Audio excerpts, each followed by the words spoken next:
Punjabi radio USA ਸੁਣ ਰਹੇ ਦੇਖ ਰਹੇ ਸਾਰੇ ਹੀ ਸਰੋਤਿਆਂ ਤੇ ਦਰਸ਼ਕਾਂ ਨੂੰ ਜੀ ਆਇਆਂ ਨੂੰ ਪਿਆਰ ਭਰੀ ਸਤਿ ਸ਼੍ਰੀ ਅਕਾਲ। ਸਰੋਤੇ ਪ੍ਰੋਗਰਾਮ ਅਪਡੇਟ ਅਮਰੀਕਾ ਦੇ ਇਮੀਗ੍ਰੇਸ਼ਨ ਦੇ ਇਸ ਪ੍ਰੋਗਰਾਮ ਦੇ ਵਿੱਚ ਅਪਡੇਟ ਇਮੀਗ੍ਰੇਸ਼ਨ 'ਚ ਸਭ ਨੂੰ ਜੀ ਆਇਆਂ ਨੂੰ ਆਖਦੇ ਹਾਂ, ਸਵਾਗਤ ਕਰਦੇ ਹਾਂ।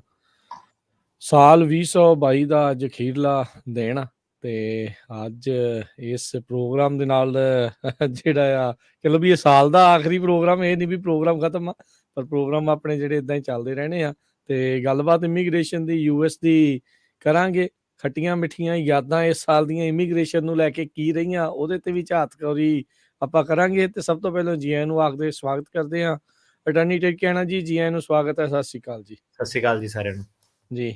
ਸੋ ਅੱਜ ਦੇ ਇਸ ਪ੍ਰੋਗਰਾਮ ਨੂੰ ਤੁਹਾਡੇ ਸਾਰਿਆਂ ਤੱਕ ਪਹੁੰਚਾਉਣ ਦੇ ਵਿੱਚ ਸਾਡਾ ਸਹਿਯੋਗ ਕੀਤਾ ਹੈ ਖਾਲਸਾ ਇੰਸ਼ੋਰੈਂਸ ਏਜੰਸੀ, ਜਿਨ੍ਹਾਂ ਦੇ ਕੋਲੋਂ ਤੁਸੀਂ ਹਰ ਤਰੀਕੇ ਦੇ ਇੰਸ਼ੋਰੈਂਸ ਕਰਵਾ ਸਕਦੇ ਹੋ। ਇਸ ਮੌਕੇ ਕਵਰਡ ਕੈਲੀਫੋਰਨੀਆ ਹੈਲਥ ਇੰਸ਼ੋਰੈਂਸ ਦੀਆਂ ਐਪਲੀਕੇਸ਼ਨਸ ਦਾ ਵਕਤ ਚੱਲ ਰਿਹਾ ਹੈ। ਜੇਕਰ ਤੁਸੀਂ ਚੱਲ ਰਹੇ ਪਲਾਨਸ ਦੇ ਵਿੱਚ ਤਬਦੀਲੀ ਵੀ ਕਰਵਾਉਣਾ ਚਾਹੁੰਦੇ ਹੋ ਜਾਂ ਉਸ ਦੇ ਵਿੱਚ ਨਵੇਂ ਕਿਸੇ ਹੋਰ ਹਸਪਤਾਲ ਦੇ ਨਾਲ ਉਸ 'ਚ ਆਪਣੇ ਆਪ ਨੂੰ ਜੁਆਇਨ ਕਰਨਾ ਚਾਹੁੰਦੇ ਹੋ, ਹੈਲਥ ਇੰਸ਼ੋਰੈਂਸ ਕਰਵਾਉਣਾ ਚਾਹੁੰਦੇ ਹੋ, ਕਾਲ ਕਰੋ 408-272-2500 ਦੇ ਉੱਤੇ। ਯੂਐਸ ਇਮੀਗ੍ਰੇਸ਼ਨ ਦਾ ਹੋਵੇ ਕਿਸੇ ਵੀ ਤਰੀਕੇ ਦਾ ਕੰਮ, ਕਾਲ ਅਟਰਨੀ ਜੇ ਟਿਕਿਆਣਾ 415-909-0503। Manjeet Singh, Narendra Kaur Kular, Avtar Singh, Manzil Clovis, Satnam Singh, Amarjit Singh Dosanjh, Sunny Borewal Yuba City, Paramjit Singh Deol Fresno, Lakhbir Singh Samra Texas, Jarnail Singh Johal, Harnek Singh Pawla Renton Washington, Onkar Singh Fresno, Sarabjit Singh ਰਿੰਡਨ gas and food Elko Nevada, Karamvir Singh Turlock, Harjit Singh Lathrop, Gurpal Singh Gill Sacramento, Sewak Singh Hollister, Binder Dhaliwal, Major Sidhu, Gurmel Liddar, Dharam Singh, Kuldeep Sangha Bakersfield ਤੇ ਜਸਪਾਲ ਸਿੰਘ ਯੂਬਾ ਸਿਟੀ। ਇਹਨਾਂ ਸਾਰਿਆਂ ਦਾ ਧੰਨਵਾਦ। ਜੇਕਰ ਤੁਸੀਂ ਜਾਂ ਕੋਈ ਹੋਰ ਕਾਰੋਬਾਰ ਵੀ ਇਸ ਪ੍ਰੋਗਰਾਮ ਨੂੰ ਸਪਾਂਸਰ ਕਰਨਾ ਚਾਹੁੰਦੇ ਹੋ, ਸੰਪਰਕ ਕਰ ਸਕਦੇ ਹੋ 408-722-7698 ਦੇ ਉੱਤੇ। ਸੋ ਅਟਾਰਨੀ ਟਿਕਿਆਣਾ ਜੀ, ਕਿੱਦਾਂ ਰਿਹਾ ਜੀ ਫਿਰ 2022 ਦਾ ਜਿਹੜਾ ਆ ਇਹ ਜਿਹੜਾ ਈਅਰ ਆ?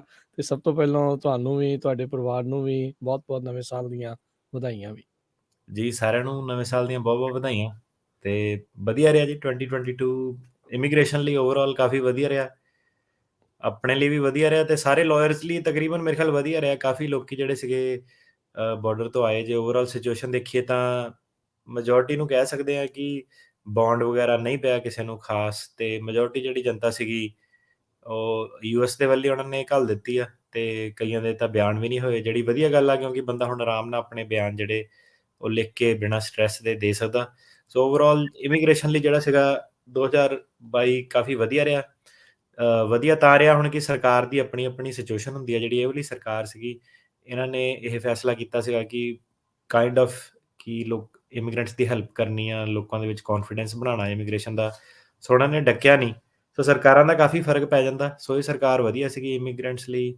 ਤੇ 2022 ਦੇ ਵਿੱਚ ਇਹਨਾਂ ਨੇ ਰਿਫਾਰਮ ਤਾਂ ਨਹੀਂ ਹੈ ਇਮੀਗ੍ਰੇਸ਼ਨ ਦਾ ਲੈ ਕੇ ਆ ਸਕੇ, ਪਰ ਜੋ ਵੀ ਇਹਨਾਂ ਨੇ ਕੀਤਾ ਕਿ ਲੋਕਾਂ ਨੂੰ ਰੋਕਿਆ ਟੋਕਿਆ ਨਹੀਂ, ਬਾਹਲਾ ਜੇਲ੍ਹਾਂ 'ਚ ਨਹੀਂ ਤੰਗ ਕੀਤਾ। ਸੋ ਉਹ ਸਾਰੀਆਂ ਚੀਜ਼ਾਂ ਦਾ ਓਵਰਆਲ ਕਹਿ ਸਕਦੇ ਹਾਂ ਕਿ ਪਿਛਲੇ 5-7 ਸਾਲਾਂ ਦੇ ਵਿੱਚ ਇਹ ਬੈਸਟ ਈਅਰ ਸੀਗਾ ਇਮੀਗ੍ਰੇਸ਼ਨ ਦਾ। ਨਹੀਂ, ਸੋ ਜਿਹੜੇ ਇਮੀਗ੍ਰੈਂਟ ਆਏ, ਅਸਾਈਲਮ ਸੀਕਰ ਜਿਹੜੇ ਸੀਗੇ, ਉਹਨਾਂ ਦੇ ਲਈ ਜਿੱਦਾਂ ਤੁਸੀਂ ਦੱਸਿਆ ਵੀ ਖੱਜਲ ਖੁਆਰੀਆਂ ਥੋੜ੍ਹੀਆਂ ਜਿਹੀਆਂ ਘਟੀਆਂ ਇਸ ਬਿਲਕੁਲ ਮਾਮਲੇ 'ਚ। ਉੱਦਾਂ ਆ ਵੀ ਅਜੇ ਵੀ ਟਾਈਟਲ 42 ਦਾ ਰੌਲਾ ਰੱਪਾ ਤਾਂ ਤੁਰਿਆ ਫਿਰਦਾ ਆ। ਸੁਪਰੀਮ ਕੋਰਟ ਨੇ ਵੀ ਹੁਣ ਫਰਵਰੀ 'ਚ ਜਾ ਕੇ ਇਵੈਂਚੁਅਲੀ ਉਸ ਦੀ ਸੁਣਵਾਈ ਜਿਹੜੀ ਉਹ ਲੈਣੀ ਆ। ਸੋ ਦੇਖੋ ਉਦੋਂ ਉਸ ਦੇ ਵਿੱਚ ਕੀ ਬਣਦਾ ਹੈਗਾ ਆ। ਸੋ ਕਾਫੀ ਉਥਲ ਪੁਥਲ ਹੁੰਦੀ ਰਹਿੰਦੀ ਆ, ਚੱਲਦੀ ਰਹਿੰਦੀ ਆ। ਸੋ ਸਾਡੇ ਜਿਹੜੇ ਪ੍ਰੋਗਰਾਮ ਕਰਨ ਦਾ ਮਕਸਦ ਇਹੀ ਹੁੰਦਾ ਆ ਵੀ ਦੇਖੋ ਸਾਲ ਭਰ ਦੇ ਵਿੱਚ ਕਿੰਨਾ ਕੁਛ ਤਬਦੀਲ ਹੋਇਆ, ਕਿੰਨੇ ਕੇਸਾਂ ਦੇ ਉੱਤੇ ਆਪਾਂ ਗੱਲਾਂ ਕੀਤੀਆਂ, ਕਿੱਦਾਂ ਜਿਹੜੇ ਆ ਉਹ ਮਸਲੇ ਜਿਹੜੇ ਉਹ ਚੇਂਜ ਹੁੰਦੇ ਰਹੇ। ਸੋ ਕਈ ਵਾਰੀ ਹਾਰਡ ਐਂਡ ਫਾਸਟ ਰੂਲ ਇਹਦੇ ਵਿੱਚ ਕੋਈ ਨਹੀਂ ਹੈ, ਪੱਥਰ ਤੇ ਲਕੀਰ ਨਹੀਂ ਹੁੰਦੀ। ਇਮੀਗ੍ਰੇਸ਼ਨ ਦੇ ਵਿੱਚ ਕੋਈ ਵੀ ਫਰਕ ਪੈਂਦਾ ਰਹਿੰਦਾ ਆ। ਸੋ ਇਹ ਆਪਣੇ ਪ੍ਰੋਗਰਾਮ ਕਰਨ ਦਾ ਮਕਸਦ ਵੀ ਇਹੀ ਆ ਕਿ ਤੁਹਾਨੂੰ ਲੇਟੈਸਟ ਇਮੀਗ੍ਰੇਸ਼ਨ ਦੀਆਂ ਜਿਹੜੀਆਂ ਜਾਣਕਾਰੀਆਂ ਆ ਉਹ ਜਿਹੜੀਆਂ ਮਿਲਦੀਆਂ ਰਹਿਣ, ਤਾਂ ਜੋ ਤੁਹਾਨੂੰ ਪਤਾ ਹੋਵੇ ਵੀ ਤੁਹਾਡੇ ਕੇਸਾਂ ਦੇ ਉੱਤੇ ਉਹਦਾ ਕੀ ਅਸਰ ਹੁੰਦਾ ਆ। ਫੈਮਿਲੀ ਇਮੀਗ੍ਰੇਸ਼ਨ ਵਾਲਿਆਂ ਦੇ ਲਈ ਕੋਈ ਬਹੁਤਾ ਚੰਗਾ ਨਹੀਂ ਕਹਿ ਸਕਦੇ ਆਪਾਂ। ਇਹ ਸਾਲ ਸਲੋ ਡਾਊਨ ਹੀ ਜਿਹੜਾ ਹੋ ਰਿਹਾ। ਹਾਂਜੀ, ਫੈਮਿਲੀ ਇਮੀਗ੍ਰੇਸ਼ਨ ਵਾਲੀ ਮਾੜਾ ਹੀ ਰਿਹਾ। ਤੇ ਜਿਹੜੇ ਵੀਜ਼ੇ ਉਹਨਾਂ ਨੇ ਕਹਿ ਲਓ ਨਹੀਂ ਯੂਜ਼ ਕੀਤੇ ਸੀਗੇ ਫੈਮਿਲੀ ਵਾਲੇ, ਉਹਨਾਂ ਨੇ ਫੈਮਿਲੀ ਦੇ ਵਿੱਚ ਵਾਪਸ ਨਹੀਂ ਪਾਏ।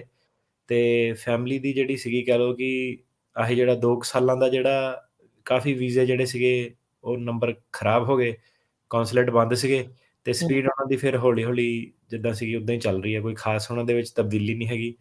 ਹੂੰ। ਕਾਫੀ ਸਾਰੇ ਲੋਕੀ ਜਿਹੜੇ ਉਹਨਾਂ ਨੂੰ ਉਹੀ ਈਮੇਲ ਆ ਰਹੀ ਆ ਕਿ ਡਾਕੂਮੈਂਟ ਤੁਹਾਡੇ ਕੰਪਲੀਟ ਆ ਤੇ ਜਦੋਂ ਮੌਕਾ ਲੱਗੂਗਾ ਉਦੋਂ ਇੰਟਰਵਿਊ ਦੇਵਾਂਗੇ ਤੇ ਉਹ ਕੰਮ ਉੱਥੇ ਖੜਾ। ਜੀ।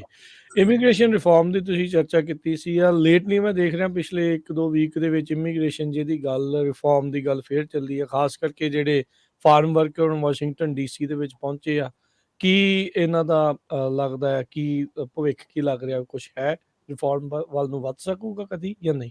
ਮੁਸ਼ਕਿਲ ਹੀ ਲੱਗ ਰਿਹਾ, ਮੈਨੂੰ ਨਹੀਂ ਲੱਗਦਾ ਕਿ ਇਹਨਾਂ ਦਾ ਰਿਫਾਰਮ ਹੋ ਸਕਣਾ, ਕਿਉਂਕਿ ਉਹਦਾ ਸਿੰਪਲ ਜਿਹਾ ਲੌਜਿਕ ਹੈ ਕਿ ਉਹਦੇ ਲਈ ਤੁਹਾਨੂੰ ਮੈਜੋਰਟੀ ਚਾਹੀਦੀ ਆ ਤੇ ਦੋਨਾਂ ਹਾਊਸਾਂ ਦੇ ਵਿੱਚ ਬਿੱਲ ਜਿਹੜੇ ਪਾਸ ਹੋਣੇ ਚਾਹੀਦੇ ਆ ਤੇ ਜਾਂ ਫਿਰ ਦੋਨਾਂ ਦੀ ਆਪਸ 'ਚ ਪਾਰਟੀਆਂ 'ਚ ਐਗਰੀਮੈਂਟ ਹੋਣੀ ਚਾਹੀਦੀ ਹੈ ਕਿ ਫਿਲੀਬਸਟਰ ਵਗੈਰਾ ਕੁਛ ਨਾ ਹੋਵੇ। ਤੇ ਜਿੱਦਾਂ ਕਿ ਆਪਾਂ ਡਿਸਕਸ ਕੀਤਾ ਇਹਦੇ ਬਾਰੇ ਆਪਾਂ ਇੱਕ ਸ਼ੋਅ ਕੀਤਾ ਸੀਗਾ ਕਿ ਬਿੱਲ ਜਿਹੜੇ ਕਿੱਦਾਂ ਪਾਸ ਹੁੰਦੇ ਆ ਕਾਂਗਰਸ ਦੇ ਵਿੱਚ, ਕੀ ਗ੍ਰਿਡ ਲਾਅ ਕਿੱਦਾਂ ਹੁੰਦੇ ਆ, ਉਹਨਾਂ ਨੂੰ ਰਿਜ਼ੋਲਵ ਕਿੱਦਾਂ ਹੁੰਦੇ ਆ। ਸੋ ਲੀਡਰ ਕਹਿਣ ਨੂੰ ਤਾਂ ਹੁਣ ਜਿੱਦਾਂ ਮਰਜ਼ੀ ਕਹੀ ਜਾਣ, ਪਰ ਇਹ ਹੈ ਕਿ ਪ੍ਰੈਕਟੀਕਲੀ ਜਿਹੜੇ ਨੰਬਰ ਹੀ ਨਹੀਂ ਤੁਹਾਡੇ ਐਡ ਅਪ ਹੁੰਦੇ ਕਿ ਜਿਹਦੇ ਕਰਕੇ ਰਿਫਾਰਮ ਤੁਹਾਡਾ ਪਾਸ ਹੋ ਸਕੇ। ਸੋ ਇਮੀਗ੍ਰੇਸ਼ਨ ਰਿਫਾਰਮ ਦਾ ਔਖਾ ਹੀ ਕੰਮ ਲੱਗਦਾ।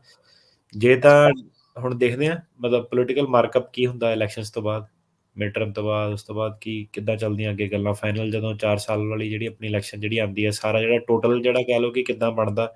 ਜੇ ਤਾਂ ਮੇਜੋਰਟੀ ਡੈਮੋਕ੍ਰੇਟਸ ਆ ਜਾਂਦੇ ਆ ਤੇ ਪਿਛਲੀਆਂ ਇਲੈਕਸ਼ਨ 'ਚ ਆਪਾਂ ਦੇਖਿਆ ਕਿ ਕੋਈ ਇੰਨਾ ਮਾੜਾ ਵੀ ਨਹੀਂ ਡੈਮੋਕ੍ਰੇਟਸ ਨੇ ਪਰਫਾਰਮ ਕੀਤਾ ਕਿ ਲੋਕੀ ਕਹਿੰਦੇ ਇਹਨਾਂ ਨੂੰ ਹਟਾ ਹੀ ਦੇਣਾ। ਸੋ ਬਰਾਬਰੀ ਦਾ ਹੀ ਕੰਪੀਟੀਸ਼ਨ ਚੱਲ ਰਿਹਾ। ਜੀ, ਜੀ। ਬਿਲਕੁਲ। ਸੋ ਇੱਕ ਚੀਜ਼ ਜਿਹੜੀ ਸਰੋਤਿਆਂ ਨੂੰ ਆਪਾਂ ਦੱਸਦੇ ਜਾਈਏ ਅੱਜ ਕਾਲਸ ਜਿਹੜੀਆਂ ਆ ਉਹ ਤੁਹਾਡੀਆਂ ਅਸੀਂ ਨਹੀਂ ਲੈ ਸਕਾਂਗੇ। ਜਾਣਾ ਆ ਪਰਿਵਾਰਾਂ ਦੇ ਨਾਲ ਸਮਾਂ ਸਾਰੇ ਜਣੇ ਬਤੀਤ ਕਰਨਾ ਆ ਤੇ ਟਿਰਕੀਆਂ ਹੋਣਾ ਨੇ ਵੀ ਇਸੇ ਸੰਬੰਧ ਦੇ ਵਿੱਚ ਘਰੇਲੂ ਜਿਹੜੇ ਕੰਮਾਂ ਦੇ ਲਈ ਜਾਣਾ ਆ। ਸੋ ਅੱਜ ਕਾਲਸ ਜਿਹੜੀਆਂ ਤੁਹਾਡੀ ਨਹੀਂ ਲਵਾਂਗੇ। ਨਵੇਂ ਸਾਲ ਦੇ ਵਿੱਚ ਡੈਫੀਨੇਟਲੀ ਜਿਹੜੀਆਂ ਕਾਲਸ ਦਾ ਸਿਲਸਿਲਾ ਉਹ ਆਪਾਂ ਫਿਰ ਤੋਂ ਜਿਹੜਾ ਉਹ ਸ਼ੁਰੂ ਕਰਾਂਗੇ। ਮਾਫੀ ਚਾਹੁੰਦੇ ਹਾਂ ਇਹ ਮਹੀਨੇ ਦੇ ਵਿੱਚ ਘੱਟ ਕਾਲਸ ਜਿਹੜੀਆਂ ਉਹ ਲੈ ਹੋਈਆਂ ਆ ਤੇ ਇੱਕ ਵਾਰੀ ਫਿਰ ਮਾਫੀ ਆ ਤੇ ਪਰ ਅਗਲੇ ਸਾਲ ਦੇ ਵਿੱਚ ਅਗਲੇ ਵੀਕਐਂਡ ਤੋਂ ਆਪਾਂ ਜਿਹੜੀਆਂ ਕਾਲਸ ਦਾ ਸਿਲਸਿਲਾ ਆ ਉਹ ਫਿਰ ਆਪਾਂ ਸ਼ੁਰੂ ਕਰਾਂਗੇ। ਤੇ ਅਟਰਨੀ ਟੇਕੀਆਣਾ ਜੀ ਬਾਰਡਰ ਦੀ ਸਿਚੁਏਸ਼ਨ ਇਸ ਟਾਈਮ ਕੀ ਆਖਦੀ ਆ? ਠੰਡ ਦੇ ਵਿੱਚ ਕੋਈ ਠਰ ਰਿਹਾ ਸੀਗਾ ਬੜਾ ਰੌਲਾ ਆ ਕਾਰਵਾਂ ਦਾ ਰੌਲਾ ਜਿਹੜਾ ਉਹ ਆਪਾਂ ਚੱਲਦਾ ਦੇਖਿਆ ਹੁਣ ਵਿੱਚ ਹੀ ਕਾਰਟਲ ਦਾ ਰੌਲਾ ਜਿਹੜਾ ਉਹ ਨਾਲ ਆ ਗਿਆ। ਸਮਗਲਿੰਗ ਦੀ ਚੀਜ਼ਾਂ ਜਿਹੜੀਆਂ ਉਹ ਆ ਰਹੀਆਂ। ਸੋ ਕੀ ਸਥਿਤੀ ਹੈ ਇਸ ਟਾਈਮ ਬਾਰਡਰ ਦੀ? ਬਾਰਡਰ ਦੀ ਜਿਹੜੇ ਤਾਂ ਹੁਣ ਦੇਖੋ ਸਾਨੂੰ ਤਾਂ ਕਲਾਇੰਟਾਂ ਵਗੈਰਾ ਤੇ ਪਤਾ ਲੱਗਦੀਆਂ ਕਿ ਨਾਰਮਲੀ ਤਾਂ ਲੋਕੀ ਆਈ ਜਾਂਦੇ ਹੈਗੇ ਹਨਾ, ਕਿਉਂਕਿ ਬਾਰਡਰ ਬਹੁਤ ਵੱਡਾ ਕੰਟਰੋਲ ਇਹਨਾਂ ਕੋਲ ਕਰਨਾ ਮੁਸ਼ਕਿਲ ਆ। ਤੇ ਹੁਣੇ ਜਿਹੜੀ ਖਬਰ 2 ਹਫ਼ਤਿਆਂ ਤੋਂ ਕਾਫੀ ਖਬਰਾਂ ਜਿਹੜੀਆਂ ਆਈਆਂ ਕਿ ਜਿਹੜੀ ਮੈਕਸੀਕੋ ਦੀ ਸਰਕਾਰ, ਹੁਣੇ ਨਹੀਂ ਪਤਾ ਕਿ ਕਿਉਂ ਇਹ ਇੰਨੇ ਸਰਗਰਮ ਹੋਏ ਆ, ਪਰ ਇਹਨਾਂ ਨੇ ਹੁਆਰੇਜ਼ ਮੈਕਸੀਕੋ ਜਿਹੜਾ ਇਹਨਾਂ ਦਾ ਇਲਾਕਾ ਪ੍ਰੋਵਿੰਸ ਆ, ਉੱਥੇ 7 ਬੰਦੇ ਜਿਹੜੇ ਸੀਗੇ ਸਦਰਨ ਬਾਰਡਰ ਤੇ ਰਾਤ ਨੂੰ ਇਹਨਾਂ ਨੇ ਇੱਕ ਵਹੀਕਲ ਰੋਕਿਆ। ਇੱਕ ਨਹੀਂ ਐਕਚੁਅਲੀ 5 ਕਾਰਾਂ ਸੀਗੀਆਂ ਉਹ ਰੋਕੀਆਂ ਤੇ ਜਿਹੜੇ ਚੋਹਾਵਾ ਸਟੇਟ ਆਫਿਸਰ ਸੀਗੇ ਪੈਟਰੋਲ ਕਰ ਰਹੇ ਸੀਗੇ ਉੱਥੇ, ਉਹਨਾਂ ਨੇ ਨੋਟਿਸ ਕੀਤਾ ਕਿ ਜਿਹੜੀਆਂ 5 ਗੱਡੀਆਂ ਜਿਹੜੀਆਂ ਹੈਗੀਆਂ ਨਿਊ ਮੈਕਸੀਕੋ ਬਾਰਡਰ ਵੱਲ ਨੂੰ ਜਾ ਰਹੀਆਂ ਤੇ ਜਿਹੜੇ ਉਹਨਾਂ ਦੇ ਫਿਰ ਆਫਿਸਰ ਸੀ ਉਹਨਾਂ ਨੇ ਬੈਕਅਪ ਲਈ ਕਾਲ ਕੀਤੀ ਤੇ 5 ਜਿਹੜੇ ਸੀਗੇ ਵਹੀਕਲ ਇਹਨਾਂ ਨੂੰ ਰੋਕ ਲਿਆ ਤੇ ਇਹਦੇ ਵਿੱਚ 20 ਬੰਦੇ ਜਿਹੜੇ ਸੀਗੇ ਉਹ ਸੀਗੇ ਤੇ ਨਾਲ ਰੱਸੀ ਸੀਗੀ ਤੇ ਇੱਕ ਪੌੜੀ ਸੀਗੀ ਤੇ 20 ਮਾਈਗ੍ਰੈਂਟ ਮਤਲਬ ਇਹ ਜਿਹੜੇ ਸੀਗੇ ਲੈ ਕੇ ਜਾ ਰਹੇ ਸੀਗੇ। ਤੇ ਜਦੋਂ ਇਹ ਸਮਗਲਰਾਂ ਨੂੰ ਫੜਿਆ ਉਹਨਾਂ ਨੇ ਦੱਸਿਆ ਕਿ ਇਹ ਚਿਆਵਾ ਤੇ ਨਿਊ ਮੈਕਸੀਕੋ ਦਾ ਬਾਰਡਰ ਜਿਹੜਾ ਹੈਗਾ ਉੱਥੇ ਲੈ ਕੇ ਜਾ ਰਹੇ ਸੀਗੇ। 14 ਸਿਟੀਜ਼ਨ ਸੀਗੇ ਬਲੀਵੀਆ ਦੇ, ਗੁਆਟੇਮਾਲਾ ਦੇ, ਹੋਂਡੂਰਸ ਦੇ ਤੇ ਬਾਕੀ 6 ਜਿਹੜੇ ਸੀਗੇ ਉਹ ਹੋਰ ਸਾਊਥ ਅਮਰੀਕਨ ਕੰਟਰੀਜ਼ 'ਚੋਂ ਸੀਗੇ ਤੇ ਉਹ ਕਹਿੰਦੇ ਕਿ ਸਾਡਾ ਪਲਾਨ ਇਹੀ ਸੀਗਾ ਕਿ ਆਪਾਂ ਬਾਰਡਰ ਟੱਪਣਾ ਸੀਗਾ। ਤੇ ਇਹਨਾਂ ਨੇ ਫਿਰ ਜਿਹੜੇ ਗਰੁੱਪ ਸੀਗਾ ਸਮਗਲਰਾਂ ਦਾ ਜਿਹਦੇ ਵਿੱਚ ਕਿ 19 ਸਾਲ ਦੇ ਜਵਾਕ ਤੋਂ ਲੈ ਕੇ 46 ਕੁ ਸਾਲ ਤੱਕ ਐਵਰੇਜ ਉਮਰ ਦੇ ਬੰਦੇ ਜਿਹੜੇ ਸੀਗੇ ਤੇ ਕਾਫੀ ਇਹਨਾਂ 'ਚੋਂ 3 ਜਣੇ ਤਾਂ ਉੱਥੇ ਦੇ ਹੁਆਰੇਜ਼ ਦੇ ਸੀਗੇ ਤੇ ਬਾਕੀ ਜਿਹੜੇ 4 ਜਣੇ ਸੀਗੇ 7 'ਚੋਂ ਉਹ ਸੀਗੇ ਆਊਟ ਆਫ ਸਟੇਟ। ਤੇ ਇਹਨਾਂ ਨੇ ਕੀ ਕੀਤਾ ਕਿ ਜਿਹੜੇ ਫਿਰ ਫੜੇ ਜਿਹੜੇ ਬੰਦੇ ਮਾਈਗ੍ਰੈਂਟਸ ਵਗੈਰਾ ਸੀਗੇ ਜਿਹੜੇ ਸਮਗਲ ਕਰਕੇ ਲਿਜਾ ਰਹੇ ਸੀ ਜਿਹਨਾਂ ਨੂੰ, ਜਿਹੜੇ ਤਾਂ ਹੁਆਰੇਜ਼ ਵਾਲੇ ਸੀਗੇ ਉਹਨਾਂ ਨੇ ਫੜ ਕੇ ਉਹਨਾਂ ਨੂੰ ਉੱਥੇ ਟਰਨਓਵਰ ਕਰਤਾ ਤੇ ਬਾਕੀਆਂ ਨੂੰ ਉਹਨਾਂ ਨੇ ਨੈਸ਼ਨਲ ਇਮੀਗ੍ਰੇਸ਼ਨ ਇੰਸਟੀਟਿਊਟ ਏਜੰਟਸ ਇੱਕ ਹੁੰਦਾ ਵਾ, ਇਹਨਾਂ ਨੂੰ ਸੌਂਪ ਦਿੰਦੇ ਜਿਹੜੇ ਵੀ ਲੋਕੀ ਆ। ਫਿਰ ਉਹ ਅੱਗੇ ਉਹਨਾਂ ਨੂੰ ਇੰਪਾਊਂਡ ਕਰਕੇ ਦੇਖਦੇ ਆ ਕਿ ਇਹਨਾਂ ਨੂੰ ਕਿੱਥੇ ਭੇਜਣਾ, ਕਿਹੜੀ ਕੰਟਰੀ ਦੇ ਲੋਕੀ ਇਹ ਹੈਗੇ ਆ। ਤੇ ਜਿਹੜਾ ਫਿਰ ਮੈਕਸੀਕੋ ਦਾ ਅਟਰਨੀ ਜਨਰਲ ਸੀਗਾ ਆਫਿਸ ਦਾ, ਇਹਨਾਂ ਨੇ 3 ਬੰਦਿਆਂ ਦੇ ਖਿਲਾਫ ਚਾਰਜਸ ਫਾਈਲ ਕੀਤੇ ਆ ਤੇ ਜਿਹਦੇ ਵਿੱਚ ਤੇ ਇੱਕ ਵੂਮਨ ਦੇ ਖਿਲਾਫ ਚਾਰਜਸ ਫਾਈਲ ਕੀਤਾ ਕਿ 150 ਤੋਂ ਵੱਧ ਬੰਦਾ ਇਹਨਾਂ ਨੇ ਸੇਫ ਹਾਊਸਾਂ ਦੇ ਵਿੱਚ ਰੱਖ ਕੇ ਟ੍ਰਾਂਸਫਰ ਕੀਤਾ ਅਮਰੀਕਾ ਦੇ ਵਿੱਚ। ਤੇ ਇਹਨਾਂ ਨੇ ਫਿਰ ਜਿਹੜੀ ਹੋਰ ਅੱਗੇ ਆਪਣੀ ਕਾਰਵਾਈ ਕੀਤੀ ਤੇ ਇਹਨਾਂ ਨੇ ਇਹ ਪਤਾ ਲਗਾਇਆ ਕਿ ਜਿਹੜੇ ਇਹ ਗਰੋਹ ਹੈਗੇ ਆ ਇਹ ਕਾਫੀ ਜਿਹੜੇ ਟਰਾਂਸਨੈਸ਼ਨਲ ਕ੍ਰਿਮੀਨਲ ਆਰਗੇਨਾਈਜੇਸ਼ਨਾਂ ਨਾਲ ਸੰਬੰਧ ਰੱਖਦੇ ਆ ਤੇ ਜਿਹੜੀ ਇਹਨਾਂ ਦੇ ਸਮਗਲਿੰਗ ਜਿਹੜੇ ਗਰੁੱਪ ਹੈਗੇ ਆ ਉਹ ਮੈਕਸੀਕੋ ਤੋਂ ਲੈ ਕੇ ਟਰਕੀ ਤੋਂ ਲੈ ਕੇ ਬ੍ਰਾਜ਼ੀਲ ਤੇ ਸੈਂਟਰ ਅਮਰੀਕਾ ਦੇ ਵਿੱਚ ਹੋਰ ਕਾਫੀ ਗੈਂਗਸ ਜਿਹੜੇ ਹੈਗੇ ਉਹਨਾਂ ਨਾਲ ਇਹਨਾਂ ਦੇ ਸੰਬੰਧ ਹੁੰਦੇ ਆ। ਹੂੰ। ਤੇ ਚਿਵਾਵਾ ਪੁਲਿਸ ਜਿਹੜੀ ਹੈਗੀ ਆ ਉਹ ਹੋਰ ਵੀ ਕਾਫੀ ਮਰਡਰ ਇਨਵੈਸਟੀਗੇਸ਼ਨ, ਇੱਕ ਮਰਡਰ ਦੀ ਖਬਰ ਆਈ ਸੀਗੀ ਕਿ ਅ, ਦੋ ਡਰਾਈਵਰਾਂ ਦਾ ਤੇ 4 ਪੈਸੇਂਜਰ ਜਿਹੜੇ ਸੀਗੇ, 2 ਡਰਾਈਵਰ ਸੀਗੇ ਆਹੀ ਊਬਰ ਆ ਜਿਹੜੇ ਵੈਬ ਬੇਸ ਪਲੇਟਫਾਰਮ ਹੁੰਦੇ ਆ ਊਬਰ ਲਿਫਟ ਜਿਹੜੀਆਂ ਵੀ ਉੱਧਰ ਐਪਾਂ ਚੱਲਦੀਆਂ ਹੋਣੀਆਂ, ਤੇ 2 ਡਰਾਈਵਰਾਂ ਦਾ ਤੇ 4 ਪੈਸੇਂਜਰਾਂ ਦਾ ਮਰਡਰ ਹੋ ਗਿਆ ਸੀਗਾ ਅਕਤੂਬਰ ਦੇ ਵਿੱਚ। ਤੇ ਉੱਥੇ ਜਿਹੜੇ ਸੀਗੇ ਉਹਨਾਂ ਨੇ ਕਾਰਡਬੋਰਡ ਤੇ ਸਾਈਨ ਲਾ ਕੇ ਰੱਖਤਾ ਸੀਗਾ ਕਿ ਇਹ ਮਾਈਗ੍ਰੈਂਟ ਸਮਗਲਰ ਹੈਗੇ ਆ। ਤੇ ਉਹਦੀ ਕਾਫੀ ਇਨਵੈਸਟੀਗੇਸ਼ਨ ਚੱਲੀ ਸੀ, ਕਿਉਂ ਮਾਰੇ, ਕਿੱਦਾਂ ਮਾਰੇ, ਕਿਹੜੇ ਹਾਲਾਤਾਂ ਦੇ ਵਿੱਚ ਮਾਰੇ। ਤੇ ਇਹ ਤੋਂ ਇਲਾਵਾ ਉਹਨਾਂ ਨੇ ਕਾਫੀ ਜਿਹੜੇ ਛਾਪੇ ਮਾਰੇ ਤੇ ਉਹਨਾਂ ਨੇ ਇਹ ਫਾਊਂਡ ਆਊਟ ਕੀਤਾ ਕਿ ਜਿਹੜੇ ਉੱਥੇ ਸ਼ਹਿਰ ਹੈਗੇ ਆ ਬਾਰਡਰ ਵਾਲੇ, ਉੱਥੇ ਕਾਫੀ ਸੇਫ ਹਾਊਸ ਜਿਹੜੇ ਬਣੇ ਆ, ਲੋਕੀ ਕਿਰਾਏ ਤੇ ਰੱਖਦੇ ਆ ਜਾਂ ਪੈਸੇ ਪੂਸੇ ਲੈਂਦੇ ਲੋਕਾਂ ਤੋਂ। ਪਲਾਜ਼ੇ ਵੀ ਕਈਆਂ ਨੇ ਬਣਾਏ ਹੋਏ ਆ। ਤੇ ਜਿਹੜਾ centre for law and human behaviour ਹੈਗਾ ਯੂਨੀਵਰਸਿਟੀ ਆਫ ਟੈਕਸਸ ਦਾ ਅਲ ਪਾਸੋ ਦੇ ਵਿੱਚ, ਇਹ ਬਾਰਡਰ ਦੇ ਨਾਲ ਪੈਂਦੀ ਹੈ ਯੂਨੀਵਰਸਿਟੀ। ਹੂੰ। ਇਹਨਾਂ ਨੇ ਆਪਣੀ ਜਿਹੜੀ ਇਹੀ ਸਾਰੀ ਕਾਫੀ ਦੇਰ ਤੋਂ ਇਹ ਸਟੱਡੀ ਵਗੈਰਾ ਜਿਹੜੀ ਕਰਦੇ ਆ ਤੇ ਸਟੱਡੀ ਵਗੈਰਾ ਦੇ ਵਿੱਚ ਇਹਨਾਂ ਦਾ ਇਹੀ ਕਨਕਲੂਜਨ ਸੀਗਾ ਕਿ ਕਾਫੀ ਮਿਲੀਅਨਸ ਆਫ ਡਾਲਰਸ ਜਿਹੜੇ ਮਾਈਗ੍ਰੈਂਟ ਸਮਗਲਿੰਗ ਦੇ ਵਿੱਚ ਪੈਸਾ ਹੈਗਾ ਡਰੱਗ ਬਣਾਉਣ ਨਾਲੋਂ ਵੀ ਜ਼ਿਆਦਾ। ਤੇ ਕਾਫੀ ਇਹ ਇੱਕ ਮਨੀ ਮੇਕਰ ਆ। ਤੇ ਉਹ ਕਹਿੰਦੇ ਕਿ ਪਲਾਜ਼ਿਆਂ ਦੇ ਵਿੱਚ ਜਿਹੜਾ ਕਾਰਟਲ ਆ ਨਾ, ਉਹ ਆਪਣਾ ਪੈਸਾ ਕਿੱਦਾਂ ਬਣਾਉਂਦਾ, ਕਾਰਟਲ ਜਿਹੜਾ ਆਪਣਾ ਪੈਸਾ ਵਾ ਨਾ ਉਹ ਕਹਿੰਦੇ ਉਹਨਾਂ ਡਰੱਗਾਂ ਵੇਚ ਕੇ ਬਣਾਉਂਦਾ ਤੇ ਨਾ ਉਹ ਹਿਊਮਨ ਟ੍ਰੈਫਿਕਿੰਗ ਕਰਕੇ ਬਣਾਉਂਦਾ। ਜ਼ਿਆਦਾ ਪੈਸਾ ਉਹ ਬਣਾਉਂਦੇ ਆ ਲੋਕਾਂ ਨੂੰ, ਜਿਹੜੀ ਉਹ ਫੀਸ ਚਾਰਜ ਕਰਦੇ ਆ ਜਿਹੜੇ ਕਿ ਉੱਥੇ। ਹੂੰ। ਹਾਂਜੀ, ਰਾਹਦਾਰੀ ਜਿਹੜੀ ਹੁੰਦੀ ਆ। ਰਾਹਦਾਰੀ ਜਿਹੜੀ ਹੁੰਦੀ ਆ। ਹੂੰ, ਤੇ ਜਿਹੜੀ ਰਾਹਦਾਰੀ ਹੁੰਦੀ ਆ, ਇਹਦੇ ਵਿੱਚ ਕੋਈ ਚੋਇਸ ਨਹੀਂ ਹੁੰਦੀ ਮਾਈਗ੍ਰੈਂਟ ਦੇ ਕੋਲ ਕਿ ਆਹ ਹੋਟਲ ਵਧੀਆ, ਇੱਥੇ ਮੈਂ ਰਹਿਣਾ ਜਾਂ ਉੱਥੇ ਰਹਿਣਾ। ਇਹ ਪਹਿਲਾਂ ਹੀ ਜਿਹੜੇ ਉਹਨਾਂ ਦੇ ਏਜੰਟ ਊਜੰਟ ਹੁੰਦੇ, ਉਹਨਾਂ ਨੇ ਡੀਲ ਕੀਤੀ ਹੁੰਦੀ ਆ ਕਿ ਇੱਥੇ ਰਹਿਣਾ ਤੇ ਇੰਨੇ ਪੈਸੇ ਹੈਗੇ ਆ। ਠੀਕ ਹੈ। ਤੇ ਉਹ ਜਿਹੜੀ ਰਾਹਦਾਰੀ ਦੇ ਵਿੱਚ ਆਪਣਾ ਜਿਹੜਾ ਰਿਹਾਇਸ਼ ਜਿਹੜਾ ਉਹ ਹੈਗਾ, ਬਿਲਡਿੰਗ ਜਿਹੜੀਆਂ ਕਹਿ ਲਓ ਸੇਫ ਹਾਊਸ ਵਗੈਰਾ ਮਿਡਲ ਆਫ ਨੋਵੇਅਰ, ਉਹਨਾਂ ਤੇ ਤੁਸੀਂ ਉਂਝ ਲਾ ਲਓ ਕਿ ਕਿੰਨੇ ਮਿਲੀਅਨਾਂ ਚ ਲੋਕੀ ਜਿਹੜੇ ਆ ਰਹੇ ਆ ਨਾ, ਕਿੰਨੇ ਕਿੰਨੇ ਹਜ਼ਾਰ ਡਾਲਰ ਜਿਹੜੇ ਦੇ ਕੇ ਆ ਰਹੇ ਆ। ਜੀ, ਜੀ, ਜੀ। ਉਹਨਾਂ ਦੇ ਵਿੱਚ ਇਹਨਾਂ ਦੀ ਜਿਹੜੀ ਜ਼ਿਆਦਾ ਕਮਾਈ ਜਿਹੜੀ ਉਹ ਹੁੰਦੀ ਆ। ਤੇ ਹੁਣ ਮੈਕਸੀਕੋ ਜਿਹੜਾ ਥੋੜਾ ਜਿਹਾ ਸਤਰਕ ਹੋਇਆ ਕਿ ਉਹਨਾਂ ਨੇ ਆਹ ਲੋਕੀ ਫੜਨੇ ਸ਼ੁਰੂ ਕੀਤੇ ਆ। ਦੇਖਦੇ ਹੁਣ ਕਿੱਥੇ ਤੱਕ ਗੱਲ ਪਹੁੰਚਦੀ ਆ, ਕਿ ਇਹ ਸਿਰਫ ਇੱਕ end of the year news ਸੀਗਾ ਕਿ ਉਹਨਾਂ ਨੇ ਆਪਣੀ ਸ਼ਾਬਾਸ਼ੀ ਲੈਣੀ ਆ ਦੋਨੋਂ ਪਾਸੇ ਦੀਆਂ ਸਰਕਾਰਾਂ ਨੇ, ਕਿ ਵਾਕਈ ਉਹ ਇਹ ਪ੍ਰੋਗਰਾਮ ਨੂੰ ਅੱਗੇ ਕੰਟੀਨਿਊ ਕਰੂਗੇ। ਜੀ ਬਿਲਕੁਲ ਹੈ। ਸਖਤਾਈ, ਨਰਮਾਈ ਦੇ ਦੌਰ ਜਿਹੜੇ ਆਉਂਦੇ ਜਾਂਦੇ ਰਹਿੰਦੇ ਆ। ਇਹ ਵੇਵਜ਼ ਵਾਂਗੂ ਹੀ ਆ, ਜਿੱਦਾਂ ਸਮੁੰਦਰ ਦੇ ਵਿੱਚ ਛੱਲਾਂ ਨੇ, ਇਹ ਜੀ ਆਉਂਦੀਆਂ ਜਾਂਦੀਆਂ ਰਹਿੰਦੀਆਂ। ਸੋ ਦੇਖੋ ਹੁਣ ਅੱਗੇ ਇਹਦੇ ਵਿੱਚ ਕੀ ਬਣਦਾ ਆ। ਸੋ ਅਸਾਈਲਮ ਪ੍ਰੋਸੈਸ ਦੇ ਵਿੱਚ ਵੀ ਕੋਈ ਅਟਾਰਨੀ ਟਿਰਕੀਅਨ ਜੀ ਪਿਛਲੇ ਸਾਲ ਦੇ ਵਿੱਚ, ਇਸ ਸਾਲ ਦੇ ਵਿੱਚ ਮਤਲਬ ਫਰਕ ਰਿਹਾ ਹੈਗਾ ਆ, ਕੁਝ ਤਬਦੀਲੀਆਂ ਆਈਆਂ ਨੇ? ਤਬਦੀਲੀਆਂ ਦੇਖੋ ਆਪਾਂ ਡਿਸਕਸ ਕੀਤਾ ਸੀ ਹਨਾ, ਕਿ ਕਹਿੰਦੇ ਸੀ 6 ਮਹੀਨੇ ਦੇ ਵਿੱਚ ਕੇਸ ਲੱਗਣੇ ਆ ਕਈ ਲੋਕਾਂ ਦੇ ਟੈਕਸਸ ਬਾਰਡਰ ਤੋਂ ਜਾ ਰਹੇ, San Francisco, Miami, Boston, Chicago, LA, New York, ਇਹਨਾਂ ਨੇ ਕੋਰਟ ਰੱਖੇ ਸੀਗੇ। ਪਰ ਉਦੋਂ ਵੀ ਆਪਾਂ ਇਹੀ ਗੱਲ ਕੀਤੀ ਸੀਗੀ ਕਿ ਕਹਿਣਾ ਸੌਖਾ ਕਿ 6 ਮਹੀਨੇ 'ਚ ਸਾਰੇ ਕੇਸਾਂ ਦਾ ਨਿਪਟਾਰਾ ਕਰ ਦੇਣਾ, ਪਰ ਏਦਾਂ ਨਾ ਕੋਈ ਹੋ ਨਹੀਂ ਪਾਉਣਾ। ਉਹੀ ਗੱਲ ਹੋਈ ਕਿ ਏਦਾਂ ਨਾ ਕੋਈ ਹੋ ਨਹੀਂ ਪਾਇਆ। ਇੱਕ ਅੱਧਾ ਕੇਸ ਆਪਾਂ ਦੇਖਿਆ ਜਿਹੜਾ ਛੇਤੀ ਆਇਆ ਹੋਵੇ, ਉਹ ਵੀ ਪਰ ਇਹ ਪ੍ਰੋਸੈਸ ਦੇ ਥੱਲੇ ਨਹੀਂ, ਕਿ ਜਿਹੜਾ ਨਵਾਂ ਰੂਲ ਸੀਗਾ ਕਿ 21 ਦਿਨਾਂ 'ਚ ਓਦਾਂ ਕਰ ਦੇਣਾ, 45 ਦਿਨਾਂ 'ਚ ਓਦਾਂ ਕਰ ਦੇਣਾ। ਸੋ ਆਪਣੇ ਕੋਲ ਕੋਈ ਵੀ ਏਦਾਂ ਦਾ ਇੱਕ ਵੀ ਕੇਸ ਨਹੀਂ ਆਇਆ। ਜੇ ਦੇਖ ਲਓ ਕਿ ਕਿੰਨੇ ਕੇਸ ਸਾਡੇ ਕੋਲ ਆਉਂਦੇ ਆ, ਤਾਂ ਏਦਾਂ ਦਾ ਕੋਈ ਨਹੀਂ ਆਇਆ ਕਿ ਜਿਹਨੂੰ 6 ਮਹੀਨੇ ਵਾਲੇ ਇਹਨਾਂ ਨੇ ਟਾਈਮ ਫਰੇਮ ਦੇ ਵਿੱਚ ਪਾਇਆ ਹੋਵੇ। ਅੱਛਾ। ਤੇ ਸੋ ਇਹ ਜਿਹੜੀ ਇੱਕ ਆਪਾਂ ਚੇਂਜ ਜਿਹੜਾ ਇਸ ਚੀਜ਼ ਦੇ ਵਿੱਚ ਦੇਖਿਆ ਸੀਗਾ, ਸੋ ਕਰ ਨਹੀਂ ਰਹੇ। ਇੱਕ ਹੋਰ ਅਟਾਰਨੀ ਟਿਰਕੀਅਨ ਜੀ ਜਿਹੜੀ ਖਬਰ ਸਮ ਚਰਚਾ ਦਾ ਵਿਸ਼ਾ ਵੀ ਆ, ਵਾਸ਼ਿੰਗਟਨ ਪੋਸਟ ਨੇ ਵੀ ਇਹ ਜਿਹੜੀ ਨਸ਼ਰ ਕੀਤੀ ਆ ਵੀ ਡੈਪੋਟੇਸ਼ਨ ਦੇ ਕੇਸ US ਦੇ ਵਿੱਚ ਬਹੁਤ ਜ਼ਿਆਦਾ ਵਧੇ ਆ ਪਿਛਲੇ ਸਾਲ ਦੇ ਮੁਕਾਬਲੇ। ਸੇਮ ਟਾਈਮ ਪੀਰੀਅਡ ਦੇ ਵਿੱਚ ਇਹ ਜਿਹੜਾ ਆંકੜਾ 29% ਵੱਧ ਗਿਆ। ਇਸ ਟਾਈਮ 4.7 ਮਿਲੀਅਨ ਇਮੀਗ੍ਰੈਂਟ ਅਜਿਹੇ ਨੇ ਜਿਹੜੇ US 'ਚ ਜਿਹੜੇ ਡੈਪੂਟੇਸ਼ਨ ਦੀਆਂ ਪ੍ਰੋਸੀਡਿੰਗਸ ਜਿਹੜੀਆਂ ਆ ਉਹ ਫੇਸ ਕਰ ਰਹੇ ਆ। ਸੋ ਇਹਦਾ ਮਤਲਬ ਆਈਸ ਦੇ ਉੱਤੇ, ਸਾਰਿਆਂ ਦੇ ਉੱਤੇ ਵਰਕਲੋਡ ਬਹੁਤ ਜ਼ਿਆਦਾ ਵੱਧ ਜਾਂਦਾ ਹੈ। ਦੇਖੋ ਏਦਾਂ ਹੈ ਕਿ ਕੋਵਿਡ ਚੱਲਦਾ ਸੀਗਾ ਨਾ, ਕੋਵਿਡ ਦੇ ਵਿੱਚ ਕੀ ਹੋਇਆ ਕਿ ਕਾਫੀ ਲੋਕਾਂ ਦੀਆਂ ਤਰੀਕਾਂ LA ਵਾਲਾ ਤਾਂ ਕੋਡ ਤੁਸੀਂ ਲਾ ਲਓ, ਜਿਹੜੇ ਸੀਗੇ ਸਿੱਧੇ ਹੀ PD ਦੇ, ਕਿਸੇ ਨੇ PD ਦੇ ਦਿੱਤੀ, ਕਿਸੇ ਦੀ ਤਰੀਕ ਅੱਗੇ ਪਾਤੀ। ਤੇ ਕਾਫੀ ਲੋਕੀ ਫੋਨ ਕਰਕੇ ਵੀ ਦੱਸਦੇ ਸੀਗੇ ਕਿ ਤਰੀਕ ਮੇਰੀ 2025 ਚ ਪਾਤੀ, 2026 ਚ ਪਾਤੀ। ਸੋ ਕੀ ਸੀਗਾ ਕਿ ਡੈਪੂਟੇਸ਼ਨ ਦਾ ਅੰਕੜਾ ਤਾਂ ਵਧਣਾ ਹੀ ਸੀਗਾ ਉਦੋਂ, ਮਤਲਬ ਸਰਕਾਰਾਂ ਹੀ ਬੰਦ ਸੀਗੀਆਂ ਪਿਛਲੇ 2 ਸਾਲਾਂ ਤੋਂ। ਹੁਣ ਸਰਕਾਰਾਂ, ਕੋਰਟਸ ਐਕਟਿਵ ਹੋਏ ਆ। ਹੁਣ ਜਦੋਂ ਏਦਾਂ ਹੈ ਕਿ ਕੋਰਟ ਇੱਕ ਵਾਰੀ ਖੁੱਲੀਆਂ, ਤੇ ਹੁਣ ਜੱਜਸ ਦੇ ਆਪਾਂ ਜਿੱਦਾਂ ਗੱਲ ਕਰਦੇ ਹਾਂ, ਕਿਸੇ ਦੀ 20% ਰੇਟਿੰਗ ਆ, ਕਿਸੇ ਦੀ 80% ਰੇਟਿੰਗ ਆ। ਸੋ ਕਹਿਣ ਦਾ ਮਤਲਬ ਆ ਕਿ ਹਰੇਕ ਜੱਜ ਕੁਛ ਨਾ ਕੁਛ ਪਰਸੈਂਟੇਜ ਕੇਸ ਜਿਹੜੇ ਫੇਲ ਕਰਦੇ ਹੀ ਆ। ਸੋ 29-30% ਜਿਹੜੇ ਆંકੜੇ ਡੈਪੂਟੇਸ਼ਨ 'ਚ ਵਧਣਾ, ਇਹ ਕੋਈ ਇੰਨਾ ਕੋਈ ਮੈਂ ਤੇ ਸਰਪ੍ਰਾਈਜ਼ ਨਹੀਂ ਹੈਗਾ। ਇੰਨਾ ਕੁ ਤਾਂ ਠੀਕ ਹੈ। normal ਸੀਗਾ ਹੀ ਕਿ ਜਦੋਂ ਸਰਕਾਰਾਂ ਹੀ ਬੰਦ ਸੀਗੀਆਂ, ਕੰਮ ਹੀ ਨਹੀਂ ਹੋ ਰਿਹਾ ਸੀਗਾ, ਤਾਂ ਹੁਣ ਜੇ ਕੋਰਟ ਖੁੱਲ੍ਹੇ ਆ ਤਾਂ ਡੈਪੂਟੇਸ਼ਨ ਤਾਂ ਫਿਰ ਲੱਗਣੀ ਹੈ ਲੋਕਾਂ ਦੀ, ਰਾਈਟ? ਜੀ, ਜੀ ਬਿਲਕੁਲ। ਇਸ ਵਾਰ ਇਹਨਾਂ ਦੀ ਕੋਈ ਫੰਡਿੰਗ ਦਾ ਰੌਲਾ ਤਾਂ ਨਹੀਂ ਰਿਹਾ? ਆਈਸ ਦਾ ਜਿਹੜਾ ਕਹਿੰਦੇ ਸੀਗੇ ਵੀ ਜਿਹੜੇ ਫੀਸਾਂ-ਫੂਸਾਂ ਵੀ ਇਹਨਾਂ ਨੇ ਵਧਾਈਆਂ ਸੀ, ਕਈ ਕੁਛ ਇਸ ਮਾਮਲਿਆਂ ਦੇ ਵਿੱਚ ਜਿਹੜਾ ਹੁੰਦਾ ਰਿਹਾ? ਫੰਡਿੰਗ ਦਾ ਨਹੀਂ ਮੈਨੂੰ ਐਗਜ਼ੈਕਟਲੀ ਨਹੀਂ ਮੈਨੂੰ ਪਤਾ, ਸੋ ਖਬਰ ਨਹੀਂ ਮੈਂ ਦੇ ਸਕਦਾ ਕਿ ਫੰਡਿੰਗ ਕਿੱਥੇ ਕਿ ਇਹਨਾਂ ਦੀ ਸਟੈਂਡ ਕਰਦੀ ਹੈ, ਕਿ ਕੀ ਰੌਲਾ ਇਹਨਾਂ ਦਾ। ਠੀਕ ਹੈ। ਪਰ ਕੋਈ ਐਸੀ ਗੱਲ ਸੁਣਨ ਨੂੰ ਤਾਂ ਆਈ ਨਹੀਂ ਕਿ ਕਈ ਵਾਰੀ ਜਿੱਦਾਂ ਹੁੰਦਾ ਸੀਗਾ ਕਿ ਕੋਰਟ ਬੰਦ ਹੋ ਗਏ, ਸੋਨੀ ਸੋ ਇਦਾਂ ਦਾ ਤਾਂ ਨਹੀਂ ਕੁਛ ਹੋਇਆ ਇਸ ਸਾਲ। ਸੋ 2022 ਦੇ ਵਿੱਚ ਜਿਹੜੇ ਕੋਰਟਸ ਦਾ ਕੰਮ ਤੇਜ਼ੀ ਦੇ ਨਾਲ ਚੱਲਿਆ ਆ, ਉਹ ਠੀਕ ਆ, ਉਹ ਓਕੇ ਚੱਲ ਰਿਹਾ ਆ, ਉਹ ਹੁਣ ਹਾਂਜੀ, ਕਾਫੀ ਐਫੀਸ਼ੀਐਂਟ ਚੱਲ ਰਿਹਾ ਮੇਰੇ ਹਿਸਾਬ ਨਾਲ। ਜੱਜ ਸਾਰੇ ਬਿਜ਼ੀ ਆ, ਨਵੇਂ ਜੱਜ ਵੀ ਇਹਨਾਂ ਨੇ ਕਾਫੀ ਐਡ ਕੀਤੇ ਆ। ਹੁਣ ਕੋਰਟ ਸਲੋ ਆ, ਹੁਣ ਲੋਕਾਂ ਦੇ ਪਰਸਪੈਕਟਿਵ ਤੋਂ ਸੋਚੀਏ ਤਾਂ ਕਹਿੰਦੇ ਤਰੀਕ ਅੱਗੇ ਪਾਤੀ, ਕੋਰਟ ਸਲੋ ਆ ਜਾਂ ਡੇਟ ਨਹੀਂ ਪੈ ਰਹੀ। ਤੇ ਜੇ ਜੱਜਾਂ ਦੇ ਹਿਸਾਬ ਨਾਲ ਦੇਖੀਏ ਤਾਂ ਉਹ ਜ਼ਿਆਦਾ ਐਫੀਸ਼ੀਐਂਟ ਹੋਏ ਆ। ਠੀਕ ਹੈ ਜੀ।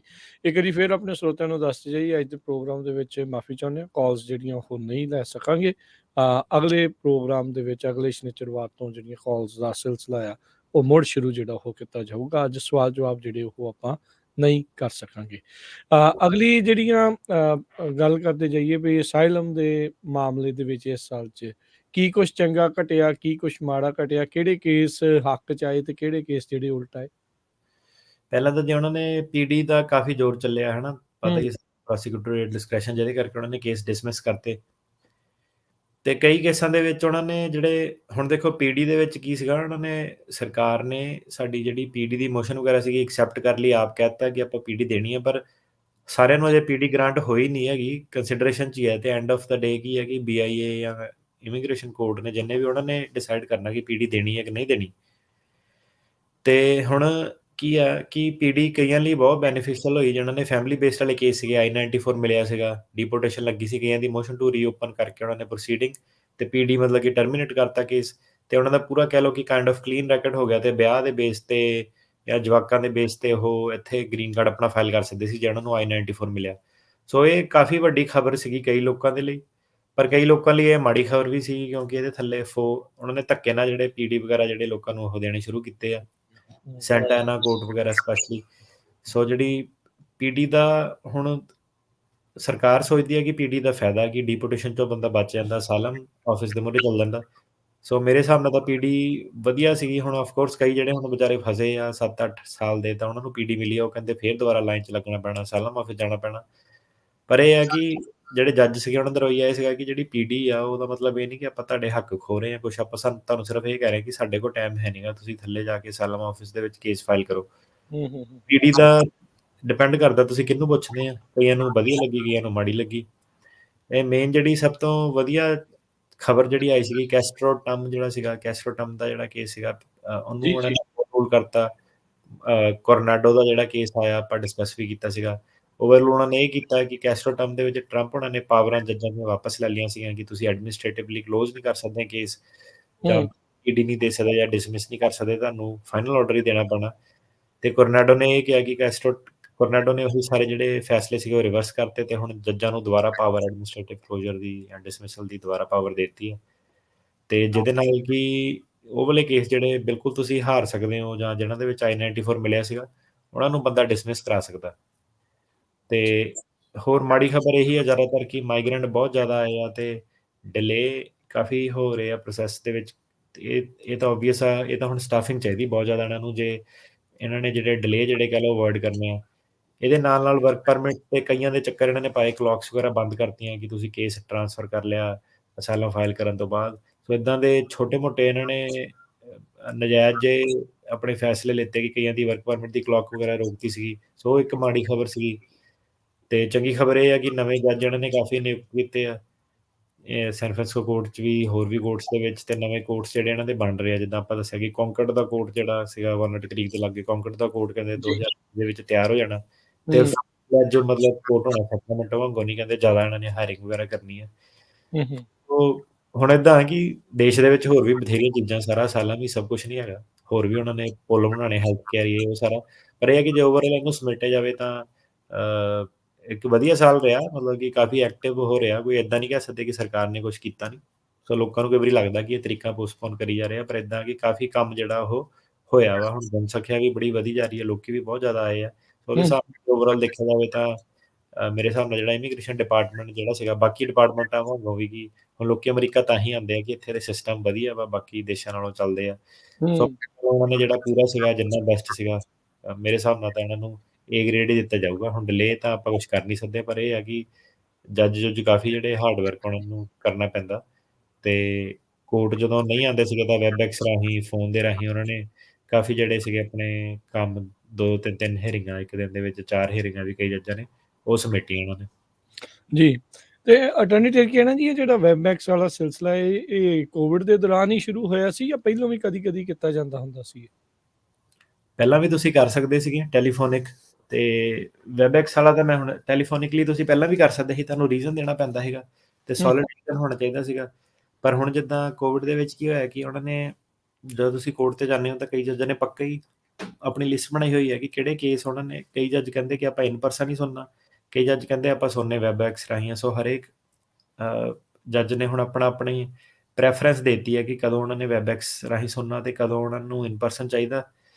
ਤੇ ਜਿਹਨਾਂ ਨੂੰ ਇਨ ਪਰਸਨ ਚਾਹੀਦਾ, ਕਈ ਵਾਰੀ ਆਪਾਂ ਦੇਖਦੇ ਹਾਂ ਕਿ ਆਪਾਂ ਨੂੰ ਰਿਕੁਐਸਟ ਕਰੀ ਦੀ ਵੈਬਐਕਸ ਦੀ, ਕਈ ਵਾਰੀ ਉਹ ਡਿਨਾਈ ਵੀ ਕਰ ਦਿੰਦੇ ਆ ਕਿ ਤੁਹਾਡੇ ਕੋਲ ਸਹੀ ਰੀਜ਼ਨ ਨਹੀਂ ਹੈਗਾ ਵੈਬਐਕਸ ਫਾਈਲ ਕਰਨ ਦਾ, ਤੇ ਕੋਈ ਕਨਫਲਿਕਟ ਹੋਣਾ ਚਾਹੀਦਾ ਤੁਹਾਡੀ ਹੀਅਰਿੰਗ 'ਚ ਜਾਂ ਕੁਛ ਨਾ ਕੁਛ। ਹੁਣ ਕਈ ਜੱਜਾਂ ਨੂੰ ਰੀਜ਼ਨ ਦੇਣਾ ਪੈਂਦਾ, ਤੇ ਕਈ ਜੱਜਾਂ ਨੇ ਸਿੱਧੇ ਕਿਹਾ ਕਿ ਆਟੋਮੈਟਿਕ ਤੁਹਾਨੂੰ ਵੈਬਐਕਸ ਦੀ ਮੋਸ਼ਨ ਵੀ ਫਾਈਲ ਕਰਨ ਦੀ ਲੋੜ ਨਹੀਂ, ਸਿੱਧੇ ਹੀ ਤੁਹਾਡਾ ਜਿਹੜਾ ਵੈਬਐਕਸ ਗਰੰਟਿਡ ਹੀ ਸਮਝੋ ਹਰੇਕ ਕੇਸ ਦੇ ਲਈ।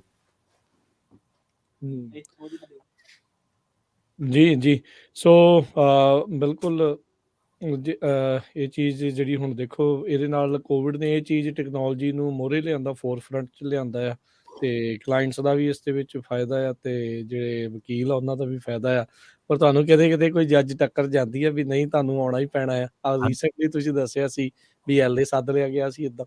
ਹਾਂਜੀ, ਹੁਣ ਵੀ ਇੱਕ ਨੇ ਸੈਨ ਫਰਾਂਸਿਸਕੋ ਸੱਦਿਆ ਸਾਨੂੰ, ਤੇ ਜੱਜ ਦਾ ਤਾਂ ਚਲੋ ਮੈਂ ਨਾਮ ਨਹੀਂ ਦੱਸਣਾ ਚਾਹੁੰਦਾ। ਹੁਣ ਮੈਂ ਕਿਹਾ ਜੱਜ ਦੇ ਪ੍ਰੋਸੈਸ ਬਾਰੇ ਤਾਂ ਨਹੀਂ ਡਿਸਕਸ ਕਰ ਸਕਦੇ, ਮਰਜ਼ੀ ਹੈ ਅਗਲੇ ਦੀ ਜਿੱਦਾਂ ਵੀ ਹੈ। ਜੀ, ਜੀ। ਹੂੰ, ਤੇ ਹੂੰ।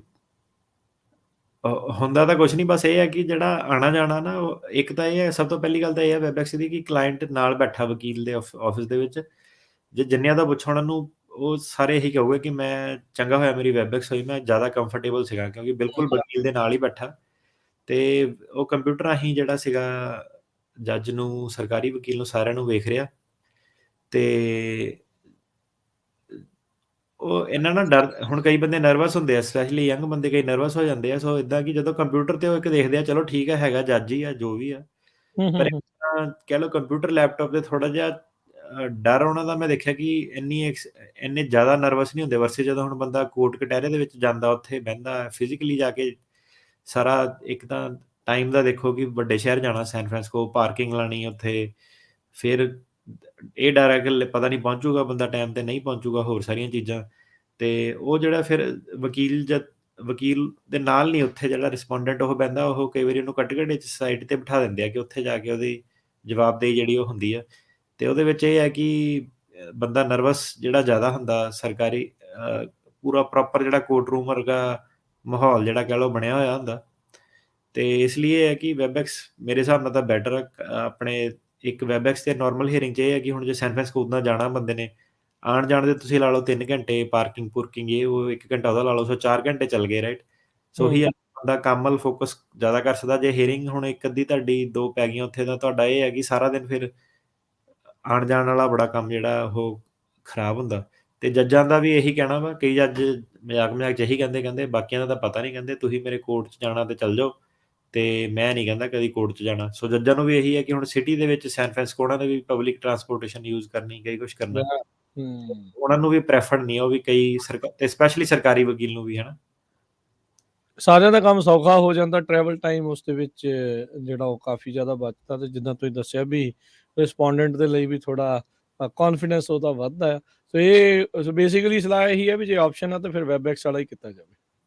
ਬਿਲਕੁਲ ਜੀ, ਹੁਣ ਆਪਣੇ ਜਿੱਦਾਂ ਸ਼ੋਅ ਚੱਲ ਰਿਹਾ, ਰਾਈਟ, ਹੂੰ। ਜੇ ਵੈਬਐਕਸ ਆਹੀ ਟੈਕਨੋਲੋਜੀਜ਼ ਨਹੀਂ ਆਉਂਦੀਆਂ ਹੋਈਆਂ, ਸੋਸ਼ਲ ਮੀਡੀਆ ਨਹੀਂ ਹੁੰਦਾ, ਤੇ ਆਹੀ ਸਾਨੂੰ ਆਪਣਾ ਹੁਣ ਇਹ ਹੈ ਕਿ ਜੇ ਤੁਸੀਂ ਕਿਤੇ ਗਏ ਆ, ਮੈਂ ਕਿਤੇ ਗਿਆ, ਆਪਾਂ ਕਰ ਨਹੀਂ ਸਕਦੇ ਉਹ, ਰਾਈਟ, ਪ੍ਰੋਗਰਾਮ। ਹੁਣ ਇਹ ਹੈ ਕਿ ਇੰਟਰਨੈਟ ਹੈਗਾ, ਆਡੀਅੰਸ ਜੁੜੀ ਹੋਈ ਆ ਹਰ ਤਰੀਕੇ, ਬੰਦਾ ਕਿੱਥੇ ਮਰਜ਼ੀ ਬਹਿ ਕੇ ਕਿਹੜੀ ਮਰਜ਼ੀ ਇਨਫੋਰਮੇਸ਼ਨ ਡਿਸਕਸ ਕਰ ਸਕਦਾ। ਵੈਬਐਕਸ ਵੀ ਸੇਮ ਹੀ ਚੀਜ਼ ਆ ਕਿ ਹੁਣ ਲੋਕੀ ਵੀ ਸੀਰੀਅਸ ਹੋ ਗਏ, ਟੈਕਨੋਲੋਜੀ ਵਰਤਣੀ ਆ ਗਈ ਲੋਕਾਂ ਨੂੰ, ਤਾਂ ਇਹ ਹੈ ਕਿ ਪਹਿਲਾਂ ਲੱਗਦਾ ਹੁੰਦਾ ਸੀਗਾ ਕਿ ਕੰਪਿਊਟਰ ਤੇ ਇਹਨਾਂ ਨੇ ਕੋਡ ਬਣਾ ਦੇਣੇ ਆ, ਪਰ ਹੁਣ 2 ਸਾਲ ਜਦੋਂ ਹੋਏ ਸਾਰਾ ਚੱਲਦਾ ਰਿਹਾ, ਕੇਸ-ਕੂਸ ਸਾਰਾ ਜਿਹੜਾ ਸਿਸਟਮ ਚੱਲਿਆ, ਤੇ ਹੂੰ। ਫਿਰ ਉਹਦਾ ਨਿਚੋੜ ਉਹਦਾ ਇਹੀ ਨਿਕਲਿਆ ਕਿ ਇੰਨਾ ਵੀ ਇਹ ਕੋਈ ਉਹ ਨਹੀਂ, ਲੋਕੀ ਯੂਜ਼ਡ ਟੂ ਹੋ ਗਏ ਆ, ਵਧੀਆ ਚੀਜ਼ ਆ ਇਹ ਟੈਕਨੋਲੋਜੀ। ਸੋ ਇਨਫੈਕਟ ਸਾਰੇ ਜਣਿਆਂ ਨੇ ਇਸਦਾ ਵੈਲਕਮ ਕੀਤਾ, ਲਾਈਕ ਹੀ ਜਿਹੜਾ ਇਸਨੂੰ ਕੀਤਾ ਹੈਗਾ।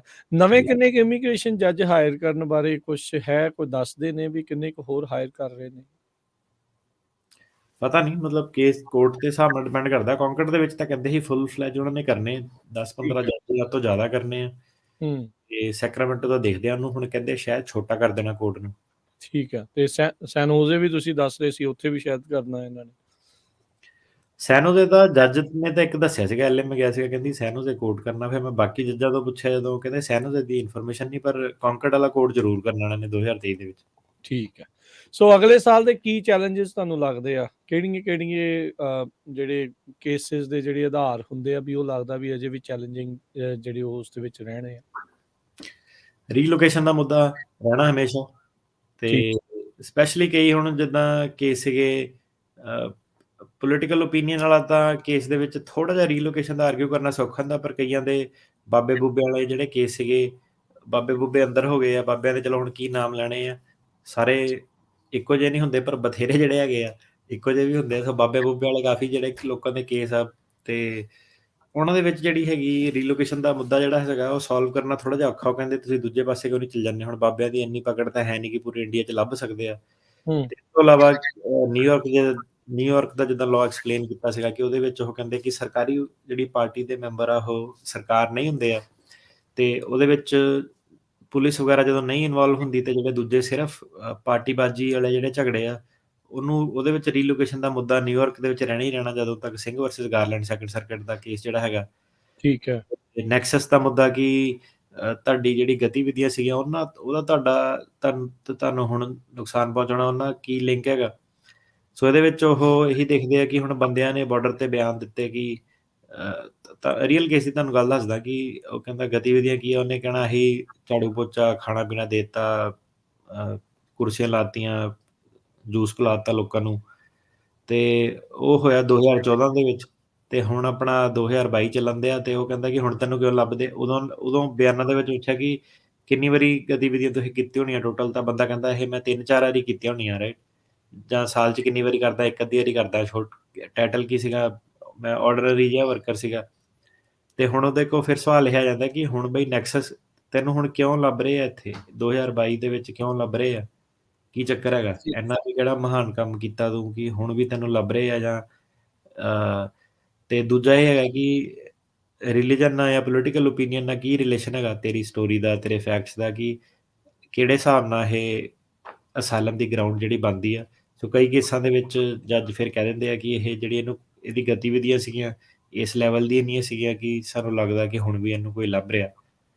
ਤੇ ਸਟੇਟ ਐਕਟਰ ਕਿ ਕਿਹੜੇ ਕੇਸਾਂ ਹੁਣ ਨਿਊਯਾਰਕ ਦੱਸਿਆ ਕਿ ਜਿਹੜੇ ਪੋਲੀਟੀਕਲ ਪਾਰਟੀ ਦੇ ਵਰਕਰ ਆ ਉਹਨਾਂ ਨੂੰ ਕਹਿੰਦੇ ਕਿ ਇਹ ਸਰਕਾਰ ਨਹੀਂ ਹੈਗੇ, ਮਤਲਬ ਕਿ ਸਟੇਟ ਐਕਟਰ ਇਨਵੋਲਵ ਨਹੀਂ ਹੈਗਾ। ਸੋ ਉਹਨੂੰ ਪ੍ਰਾਈਵੇਟ ਐਕਟਰ ਮੰਨਦੇ ਆ।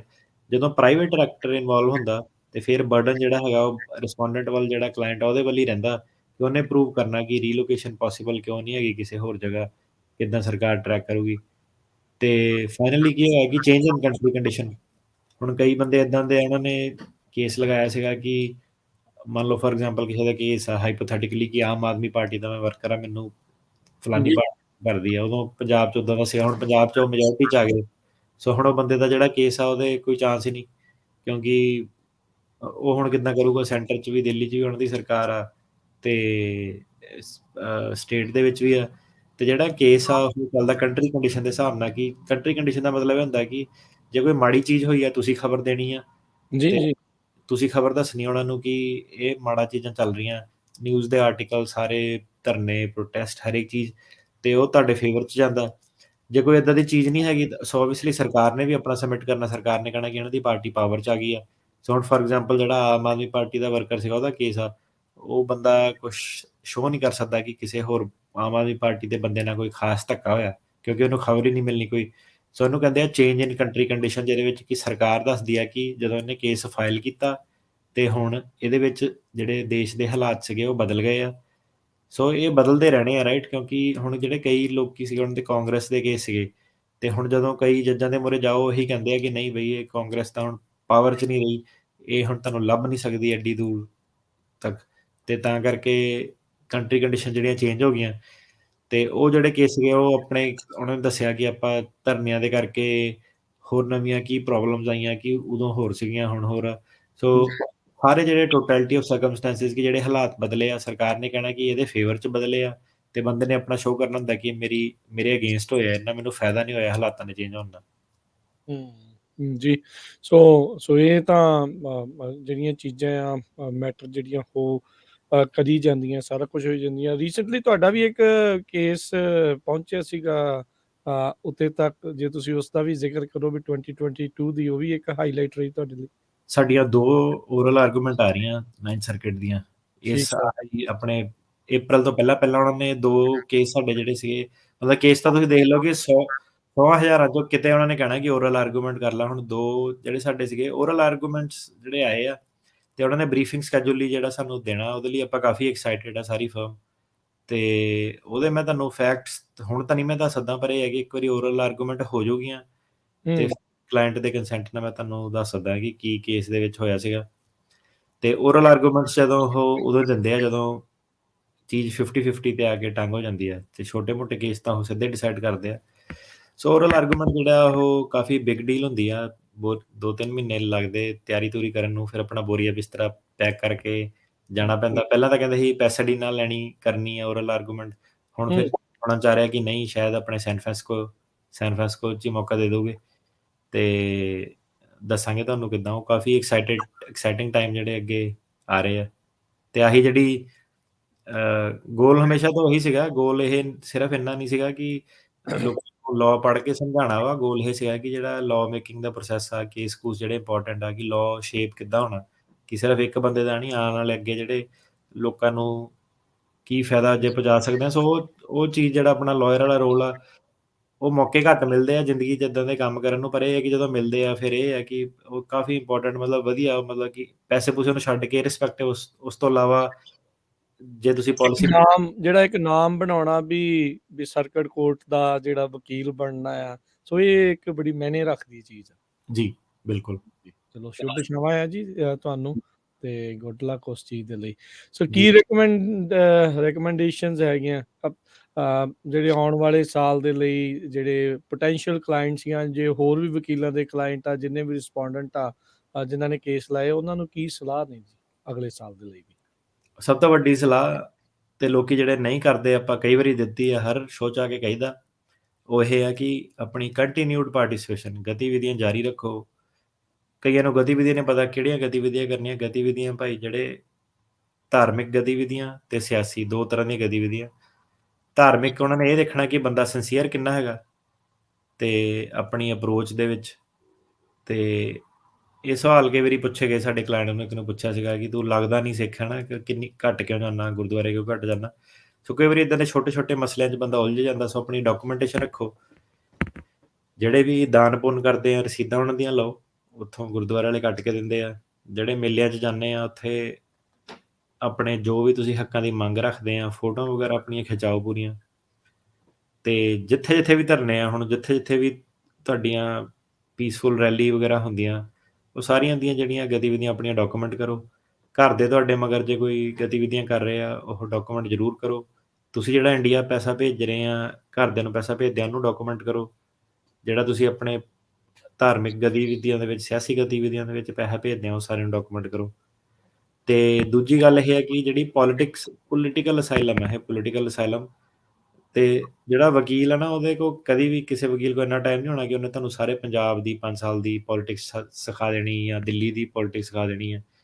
ਸੋ ਪੋਲੀਟਿਕਸ ਦੇ ਵਿੱਚ ਇੰਟਰਸਟ ਲਓ, ਪੋਲੀਟਿਕਸ ਦੇ ਬਾਰੇ ਦੱਸੋ। ਜਿੰਨਾ ਤੁਹਾਨੂੰ ਜ਼ਿਆਦਾ ਪਤਾ ਹੋਊਗਾ, ਉਨੇ ਹੀ ਰੀਲੋਕੇਸ਼ਨ ਵਾਲੇ ਮੁੱਦੇ ਸਾਰੇ, ਤੁਹਾਡੇ ਸਰਕਾਰਾਂ ਕਿੱਦਾਂ ਚੱਲਦੀਆਂ, ਕੀ ਹੁੰਦੀਆਂ, ਤੁਹਾਡੇ ਲਈ ਵੀ ਸੌਖਾ। ਜਦੋਂ ਤੁਸੀਂ ਵਕੀਲ ਨਾਲ ਡਿਸਕਸ਼ਨ ਕਰਦੇ ਆ, ਤੇ ਵਕੀਲ ਨੂੰ ਵੀ ਤੁਹਾਨੂੰ ਫਿਰ ਤੁਹਾਡੇ ਨਾਲ ਡਿਸਕਸ ਕਰਨਾ, ਤੁਹਾਡੇ ਨਾਲ ਬਹਿ ਕੇ ਤੁਹਾਡਾ ਕੇਸ ਤਿਆਰ ਕਰਨਾ ਸੌਖਾ। ਸੋ ਪੋਲੀਟਿਕਸ ਦੀ ਨੌਲੇਜ ਜਿਹੜੀ ਰੋਜ਼ਾਨਾ ਬੇਸਿਸ ਤੇ ਰੱਖੋ, ਕਿ ਕਿਹੜੇ ਹਲਕੇ ਤੋਂ ਕੌਣ ਜਿੱਤਿਆ, ਕੌਣ ਮਰਿਆ, ਕਿਹਦੀ ਕੀ ਪਾਵਰ ਆ, ਕਿਹਦੇ ਕਿੱਦਾਂ ਗੱਠਜੋੜ ਆ, ਉਹ ਸਾਰੇ ਜਿਹੜੇ ਅੰਕੜੇ ਆ ਉਹ ਤਿਆਰ ਰੱਖੋ।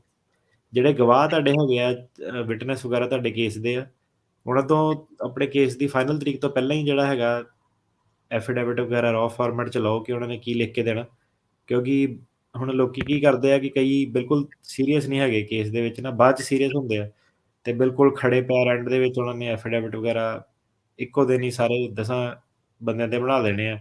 ਵਕੀਲ ਨੂੰ ਵੀ ਵਕਤ ਪਾ ਦੇਣਾ ਕਿ ਆਹ 10 ਆ ਗਏ, ਐਂਡ ਤੱਕ ਵਕੀਲ ਨੇ ਲੱਗਾ ਰਹਿਣਾ। ਇੱਕ ਸੀਗਾ ਬੰਦਾ, ਉਹਦੀ ਜਿੱਦਣ ਡੈਡਲਾਈਨ ਸੀਗੀ ਤਾਂ 6:30 ਵਜੇ ਡਾਕੂਮੈਂਟ ਭੇਜਣ ਦਿਆ, ਕਹਿੰਦਾ ਮੈਂ ਡੈਡਲਾਈਨ, ਕਹਿੰਦਾ ਮੈਂ ਮੀਟ ਕਰਤੀ, ਕਹਿੰਦਾ ਕੋਰਟ 'ਚ, ਕਹਿੰਦਾ ਜਮ੍ਹਾਂ ਕਰਾ ਦਿਓ। ਮੈਂ ਕਿਹਾ ਤੂੰ ਤਾਂ ਭਰਾਵਾ ਮੀਟ ਕਰਤੀ, ਪਰ ਫੈਡੈਕਸ ਵਾਲੇ ਬੰਦ ਆ ਹੁਣ। ਹੂੰ, ਹਾਂ, ਜੀ, ਸੋ ਬਿਲਕੁਲ ਲਾਸਟ ਮਿੰਟ ਤੱਕ ਆਪਣਾ ਕੀ ਕਹਿੰਦੇ ਆ, ਕਈ ਲਟਕੇ ਰਹਿੰਦੇ ਆ। ਸੋ ਉਹੀ ਹੈ ਕਿ ਉਹਨੂੰ ਟਾਈਮ ਸਿਰ ਕਰੋ। ਜਿਹੜੇ ਸੇਮ ਥਿੰਗ ਜਿਹੜੀ ਮੈਡੀਕਲ ਲੈਟਰ, ਰਿਕਾਰਡ ਰੁਕਾਰਡ ਜਿਹੜੇ ਹੈਗੇ ਆ, ਉਹ ਕਈ ਵਾਰੀ ਬਿਲਕੁਲ ਲਾਸਟ ਦੇ ਵਿੱਚ ਆਉਂਦੇ ਆ, ਗਲਤੀਆਂ ਵਿੱਚ ਕਈ ਹੋ ਜਾਂਦੀਆਂ। ਫਿਰ ਜੱਜ ਪੁੱਛਦਾ ਕਿ ਕਿਉਂ ਗਲਤੀਆਂ, ਫਿਰ ਦੱਸਦੇ ਕਿ ਆਖਰੀ ਮਿੰਟ ਸੀਗਾ। ਜੱਜ ਵੀ ਕਹਿੰਦਾ ਕਿ ਯਾਰ ਤੇਰੇ ਕੋਲ 3 ਸਾਲ ਸੀਗੇ, ਤੈਨੂੰ ਮੌਕਾ ਦਿੱਤਾ, ਤੂੰ ਲਾਸਟ ਦਿਨ ਹੀ ਕਿਉਂ ਲੈ ਕੇ ਆਇਆ, ਰਾਈਟ। ਸੋ ਇਹ ਹੈ ਕਿ ਜਿਹੜੇ ਆਪਣੇ ਰਿਕਾਰਡ ਰੁਕਾਰਡ ਮੈਡੀਕਲ ਮੂਡੀਕਲ ਦੇ ਹੈਗੇ ਆ, ਉਹਦੇ ਵਿੱਚ ਵਕੀਲ ਦਾ ਤਾਂ ਕੋਈ ਰੋਲ ਨਹੀਂ, ਤੁਸੀਂ ਮੰਗਾਣੇ, ਰਾਈਟ, ਉੱਥੋਂ ਦੀ ਇੰਡੀਆ ਤੋਂ। ਸੋ ਉਹ ਚੀਜ਼ਾਂ ਜਿਹੜੀਆਂ ਪਹਿਲਾਂ ਹੀ ਟਾਈਮ ਸਿਰ ਜਿਹੜੀਆਂ ਹੈਗੀਆਂ, ਹੀਅਰਿੰਗ ਤੋਂ 6 ਮਹੀਨੇ ਪਹਿਲਾਂ ਜਿਹੜਾ ਹੈਗਾ ਉਹ ਕਰੋ।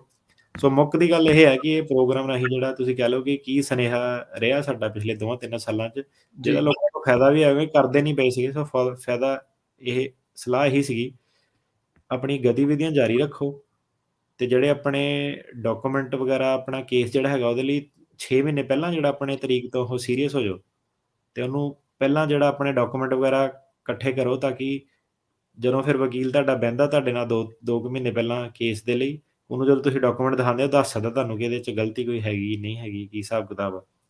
ਸੋ ਇਹੀ ਚੀਜ਼ ਆ ਕਿ ਆਪਣੇ ਕੇਸ ਵੱਲ ਥੋੜ੍ਹੀ ਧਿਆਨ ਜਿਹੜਾ ਹੈਗਾ ਆਪ ਪਾਓ ਪਹਿਲਾਂ, ਤੇ ਤੁਸੀਂ ਧਿਆਨ ਪਾਓਗੇ ਫਿਰ ਵਕੀਲ ਵੀ ਧਿਆਨ ਪਾਊਗਾ। ਹੂੰ, ਜੀ। ਸੋ ਬਿਲਕੁਲ ਐਫੀਡੇਵਿਟਸ ਵਗੈਰਾ, ਮੈਡੀਕਲ ਰਿਕਾਰਡ, ਇਹ ਸਾਰੀਆਂ ਚੀਜ਼ਾਂ, ਪੋਲੀਟੀਕਲ ਸਿਨਾਰੀਓਜ਼ ਕਿੱਦਾਂ ਚੇਂਜ ਹੋ ਰਹੇ, ਕਿਵੇਂ ਹੋ ਰਹੇ ਆ, ਉਹ ਸਾਰੀਆਂ ਚੀਜ਼ਾਂ ਦਾ ਜਿਹੜਾ ਉਹ ਧਿਆਨ ਰੱਖੋ। ਬਾਕੀ ਜਿਨ੍ਹਾਂ ਦੇ ਲੇਟੈਸਟ ਕੇਸ ਹੋਏ ਹੁੰਦੇ ਆ, ਤੁਹਾਡੇ ਦੋਸਤ ਮਿੱਤਰ ਆ, ਉਹਨਾਂ ਨੂੰ ਪੁੱਛੋ ਵੀ ਭਾਈ ਕੀ ਆਰਗੂਮੈਂਟ ਅੰਦਰ ਜਿਹੜੇ ਉਹ ਚੱਲਦੇ ਆ। ਵਕੀਲ ਤੋਂ ਸਲਾਹ ਲਓ, ਤੇ ਜਿੱਦਾਂ ਅਟਾਰਨੀ ਟਿਰਕਿਆਣਾ ਹੁਣ ਦੱਸਿਆ ਵੀ 5-6 ਮਹੀਨੇ ਤੁਸੀਂ ਪਹਿਲਾਂ ਜਿਹੜੀ ਆ ਵੀ ਤਿਆਰੀ ਕਰਨੀ ਜਿਹੜੀ ਚੱਜ ਦੇ ਨਾਲ ਸ਼ੁਰੂ ਕਰ ਦਿਓ। ਡੇਟਸ ਵਗੈਰਾ ਤੁਹਾਨੂੰ ਪੂਰੀ ਤਰ੍ਹਾਂ ਯਾਦ ਹੋਣ। ਇੱਕ ਇਹ ਵੀ ਮਸਲਾ ਪਿਛਲੀ ਵਾਰਾਂ ਦੇ ਵਿੱਚ ਜਿਹੜਾ ਉਹ ਦੇਖਿਆ ਜਾਂਦਾ, ਪਹਿਲਾਂ ਵੀ ਹੋਇਆ ਆ, ਜਿਨ੍ਹਾਂ ਦਾ ਕਈ ਵਾਰੀ ਪਾਸ ਹੋ ਜਾਂਦਾ, ਜਦੋਂ ਘਰਦਿਆਂ ਦੀ ਇੰਟਰਵਿਊ ਉੱਥੇ ਪਿੱਛੇ ਆਉਂਦੀ ਆ ਦੁਬਾਰਾ ਦੇ ਲਈ, ਜਦੋਂ ਉਹਨਾਂ ਨੂੰ ਉੱਥੇ ਪੁੱਛਿਆ ਜਾਂਦਾ ਵੀ ਕੀ ਉਹਨੂੰ ਤੁਸੀਂ ਅਮਰੀਕਾ ਘਲਾਉਣ 'ਚ ਮਦਦ ਕੀਤੀ ਸੀ, ਨਹੀਂ ਕੀਤੀ ਸੀ, ਉਹ ਚੀਜ਼ ਜਿਹੜੀ ਉਹ ਜ਼ਰੂਰ ਦੱਸੋ। ਉੱਥੇ ਕਈ ਵਾਰੀ ਲੋਕ ਭੁਲੇਖਾ ਖਾ ਜਾਂਦੇ ਆ, ਕੀ ਕਹਿਣਾ ਆ, ਕੀ ਨਹੀਂ ਕਹਿਣਾ, ਕੁਛ ਇੱਕ ਹਿਸਾਬ ਦੇ ਨਾਲ ਖੁਦ ਹੀ ਆਪਣੇ ਪੈਰ ਤੇ ਕੁल्हाड़ी ਮਾਰ ਲੈਂਦੇ। ਜੀ ਬਿਲਕੁਲ। ਸੋ ਜਿੱਦਾਂ ਜੋ ਵੀ ਹੁਣ ਪਹਿਲੀ ਗੱਲ ਤਾਂ ਇਹ ਹੈ ਕਿ ਜੋ ਵੀ ਸੱਚ-ਸੱਚ ਆ, ਤੁਹਾਨੂੰ ਦੱਸਣਾ ਪੈਣਾ ਕਿ ਜੋ ਜੀ, ਵੀ ਹੋਇਆ। ਤੇ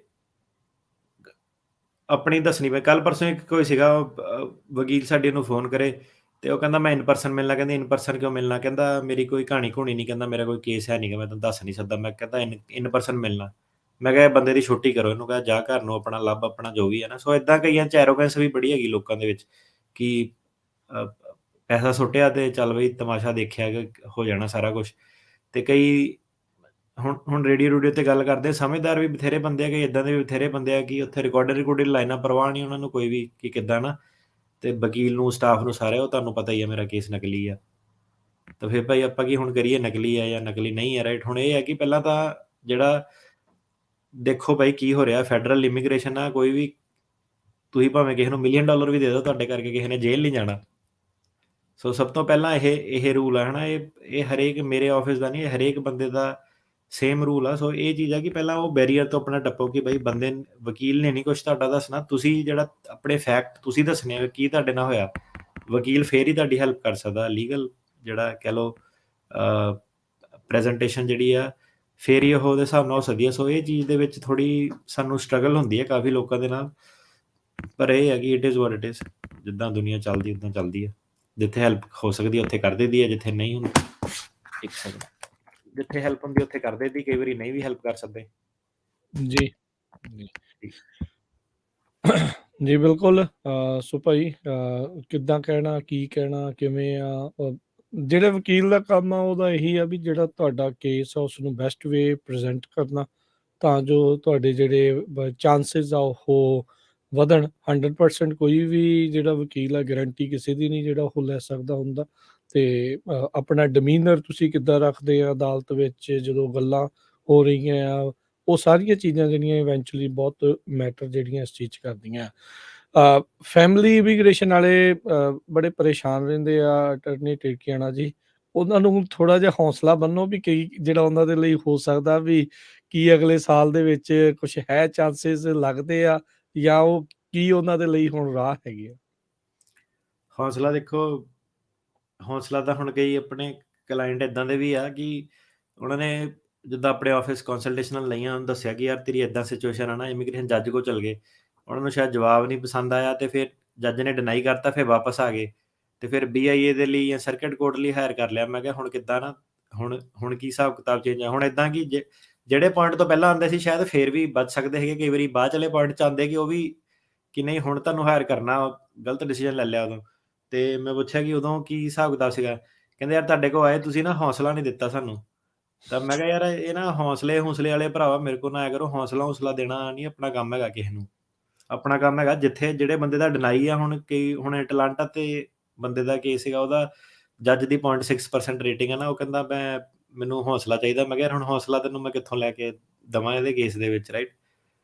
ਤੇ ਮਾੜੀ ਕਿਸਮਤ ਕਹਿ ਲਓ, ਜਿੱਦਾਂ ਮਰਜ਼ੀ ਕਹਿ ਲਓ, ਹੁਣ ਤੁਹਾਨੂੰ 95% ਵਾਲਾ ਜੱਜ ਮਿਲਦਾ, ਜ਼ਿਆਦਾ ਚਾਂਸ ਜਿੱਤਣ ਦੇ ਆ। ਤੁਹਾਨੂੰ 1% ਤੋਂ ਘੱਟ ਅਗਲੇ ਦੀ ਰੇਟਿੰਗ ਆ, ਇੱਕ ਰੀਜ਼ਨ ਆ ਕਿ ਅਗਲਾ ਉਹ ਕਰ ਰਿਹਾ ਕਿ ਅਗਲੇ ਨੂੰ ਲੱਗਦਾ ਕਿ ਹੁਣ ਪੋਰਟਲੈਂਡ ਦੇ ਵਿੱਚ ਬੰਦਾ ਫਸਿਆ ਵਾ, ਉਹਦੇ ਪੋਰਟਲੈਂਡ ਦੇ ਵਿੱਚ ਕੇਸ ਸਾਡੇ ਕੋਲ ਆਉਂਦੇ, ਪੋਰਟਲੈਂਡ ਦੇ ਬੰਦੇ ਨੂੰ ਦੱਸ ਵੀ ਦਿੱਤਾ, ਬੰਦੇ ਨੂੰ ਪਤਾ ਵੀ ਆ ਕਿ ਡਿਨਾਈ ਹੋਣਾ।